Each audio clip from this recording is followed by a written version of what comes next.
Welcome to the eBakery YouTube channel, the agency for online merchants. In the last video we talked about unconventional eBay SEO methods that give you advantages but can have serious consequences on your shop for going against eBay's policies and guidelines.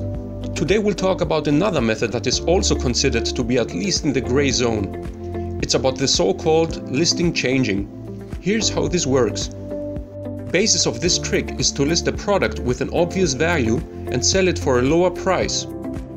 That could be Amazon or PSN gift cards, for example.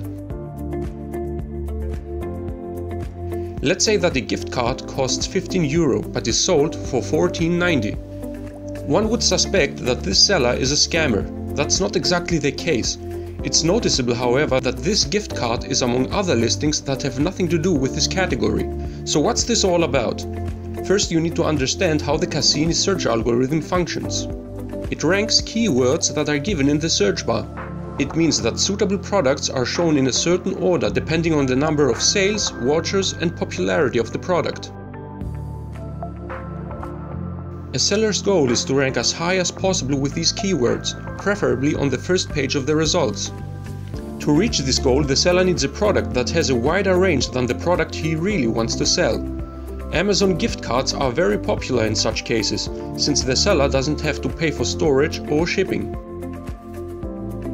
By offering such a product for a lower price, you can get an increased number of watchers and possibly a lot of sales.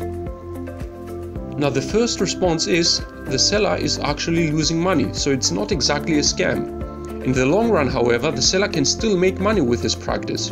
By changing the category, item specifics and description of a listing that is already hyped, he can sell his main product that could for a toy seller be Playmobil, for example.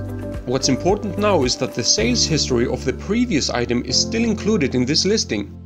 So now the listing of the new product ranks higher in the Cassini algorithm, and buyers interested in toys see the hype in the listing. The third advantage is the increased visibility on search engines like Google, as it has the same effect there as well.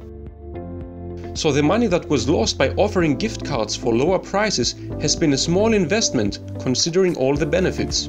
This practice can be compared with lotteries and sweepstakes on TV stations. You could be the winner of a large sum of money if you act now by calling a hotline or sending a text message. By collecting all of these charges, the TV station actually makes more money than the sum they are offering to the winner. Where such practices stand morally is something we won't judge. It's about understanding why you often see products being sold for lower than their fixed price, and how these sellers eventually reach higher rankings in the search results. Let us know in the comments if you have come across sellers using this practice, or if you know of other gray zone SEO tricks. Your eBakery team.